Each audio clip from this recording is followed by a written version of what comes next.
Assalamualaikum warahmatullahi wabarakatuh. Baik, di sini saya akan menjelaskan materi pengembangan motorik halus anak usia dini.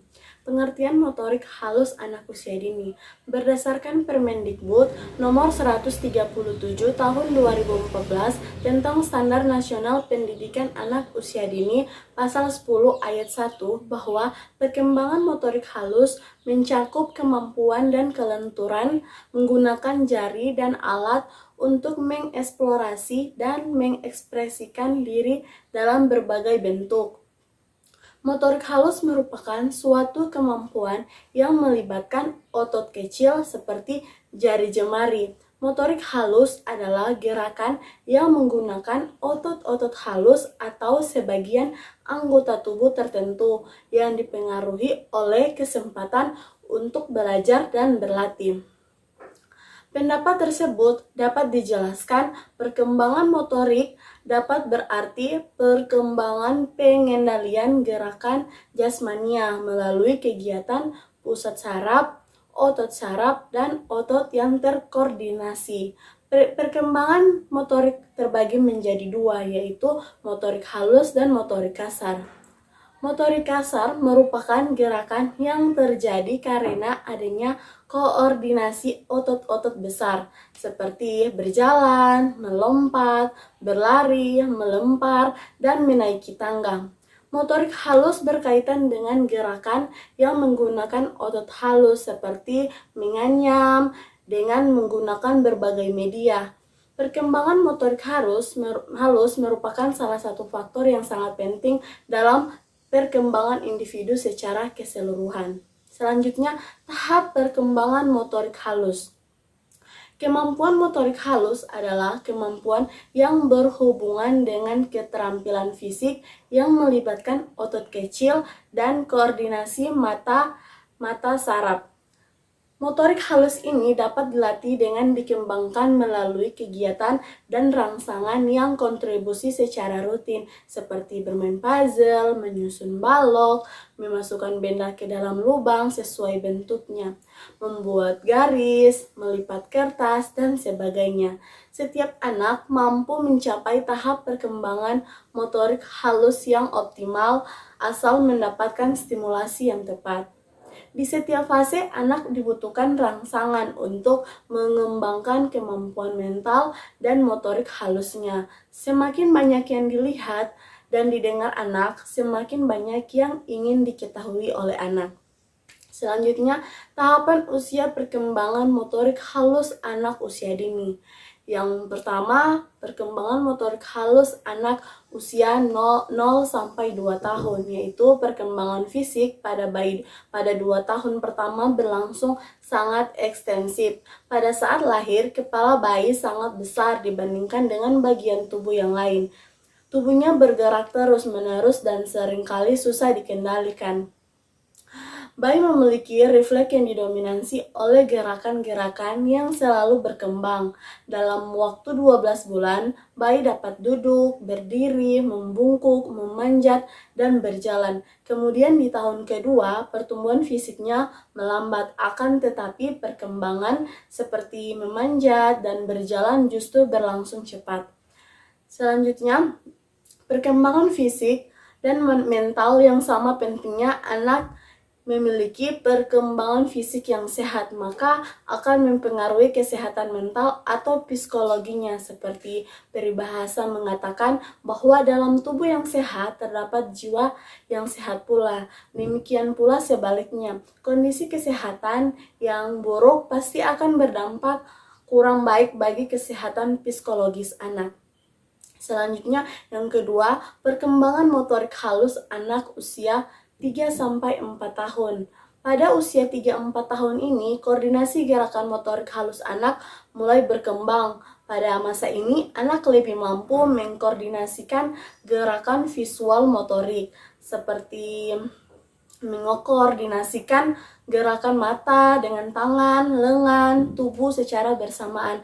Antara lain dapat dilihat pada waktu anak menulis atau menggambar. Stimulasi ini dapat berupa kegiatan seperti kegiatan menulis, meremas, menempel, dan menggenggam. Masa kanak-kanak merupakan masa yang paling baik untuk mempelajari keterampilan motorik halus. Selanjutnya, menurut Hurlock, hal ini dikarenakan sejumlah alasan, yaitu yang pertama, karena tubuh kita lebih lentur dari orang dewasa sehingga anak lebih mudah menerima stimulasi atau perjalanan. Yang kedua, anak belum dapat memiliki keterampilan yang akan berbenturan dengan keterampilan yang baru dipelajarinya sehingga anak dapat mempelajari keterampilan baru dengan lebih mudah. Yang ketiga, anak lebih berani untuk mencoba semua yang baru daripada orang dewasa. Yang keempat, anak tidak mudah bosan untuk mengulangi hingga pola otot terlatih. Yang kelima, anak memiliki waktu yang lebih banyak untuk mempelajari daripada orang dewasa. Selanjutnya yang ketiga, perkembangan motorik halus anak usia 4-5 tahun. Pada Perkemendikbud nomor 137 tahun 2014 dijelaskan tentang standar tentang tingkat pencapaian perkembangan anak. Standar tingkat pencapaian perkembangan motorik halus anak usia dini pada usia 4-5 tahun yaitu yang pertama, perkembangan motorik halus 4-5 tahun ini yaitu membuat garis vertikal, horizontal, lekuk kiri, kanan, miring, kiri, kanan, dan lingkaran. Yang kedua, menjiplak bentuk. Yang ketiga, mengkoordinasi mata dan tangan untuk melakukan gerakan yang rumit. Yang keempat, melakukan gerakan manipulatif untuk menghasilkan suatu bentuk dengan menggunakan berbagai media. Yang kelima, mengekspresikan diri dengan berkarya seni menggunakan berbagai media. Yang keenam, mengontrol gerakan tangan yang menggunakan otot halus seperti menjemput, mengelus, mencolek, mengepel, mengelintir, memilin, dan meremas.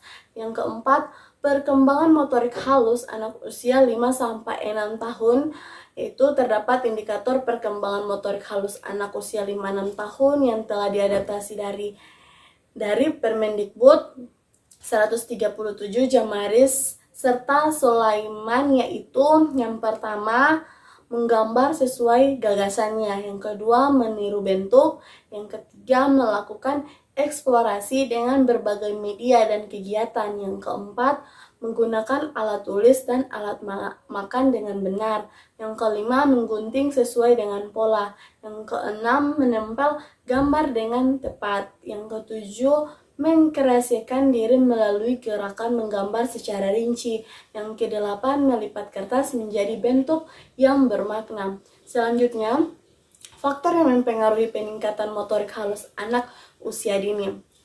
Menurut Hurlock Elizabeth, beberapa pengaruh perkembangan motorik halus terhadap perkembangan individu adalah itu melalui keterampilan motorik, anak dapat menghibur dirinya dan memperoleh perasaan senang, seperti anak merasa senang dengan memiliki keterampilan bermain boneka, melempar dan menangkap bola atau memainkan alat-alat main. Yang kedua, melalui keterampilan motorik, anak dapat beranjak dari kondisi tidak berdaya pada bulan-bulan pertama dalam kehidupannya.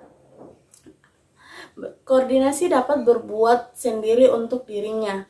Ketiga, melalui perkembangan motorik, anak dapat menyesuaikan dirinya dengan lingkungan sekolah. Melalui perkembangan motorik yang normal, menginginkan anak dapat bermain atau bergaul dengan teman sebayanya. Sedangkan yang tidak normal akan menghambat anak untuk dapat bergaul dengan teman sebayanya. Bahkan dia terkucil atau menjadi anak yang terpinggirkan. Itulah materi dari saya, kurang dan lebihnya saya mohon maaf. Wassalamualaikum warahmatullahi wabarakatuh.